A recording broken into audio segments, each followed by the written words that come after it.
The Mona Lisa is widely considered to be the greatest portrait of all time. It appears in countless advertisements, has inspired poetry, sculpture, forgeries, and theft.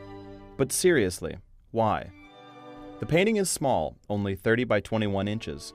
The color is somber, the background seems desolate and eerie, and the subject isn't anyone historically significant.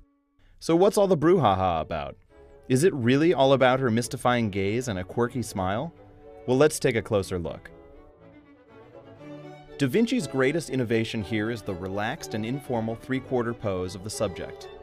Although Mona Lisa's pose may seem commonplace and almost trivial today, it was revolutionary in the early 16th century. Prior portraits were stiff and contrived and mainly consisted of profiles.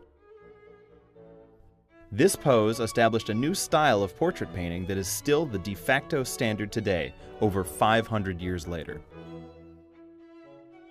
The pyramidal composition of the portrait is also a Da Vinci innovation. Notice the wide base of the painting, which appears heavier than the top. Mona Lisa's hands form the front corner of the pyramid. Your eye is drawn to the top of the painting in that infamous enigmatic smile. Furthermore, most portraits of the time were full length.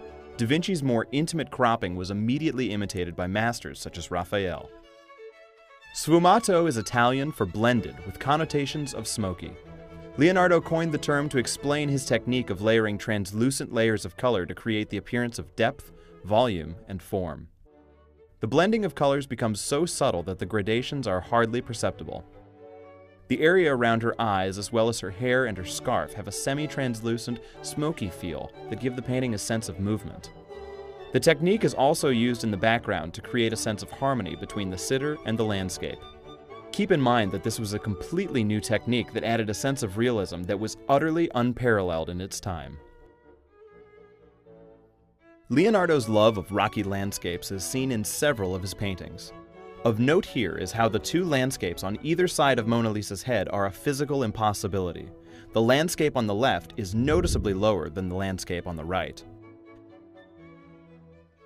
This is also one of the first portraits to use an imaginary landscape. Lastly, the fact that the background becomes hazier and more out of focus as distance increases was a major breakthrough that added to the realism of the painting. Paintings of this time created equal levels of detail in the foreground and background. Most experts agree that overzealous cleaning removed the eyebrows, which were added after the paint dried. Regardless, poor cleaning techniques definitely caused the greenish hue of her skin tone. However, Leonardo was known for more somber color palettes than his contemporaries. Da Vinci's extensive anatomical dissections of over 30 cadavers led to his incredibly accurate depiction of these delicate and beautiful hands. These half-circular forms are the bases of pillars on either side of an open loggia. Copied sketches by Raphael prove that part of the painting was lost when it was removed from its original frame. Who is she? Experts disagree, but she is most likely Madonna Lisa di Antonio Maria Gherardini, wife of wealthy Florentine Francesco del Giocondo, who commissioned the painting in 1503. Da Vinci probably never finished the commission, as parts of the painting were likely painted as late as 1510. Like many great portrait painters, he probably walked a fine line between accurate representation and flattery. Perhaps he then began to infuse his own views of ideal beauty into the subject.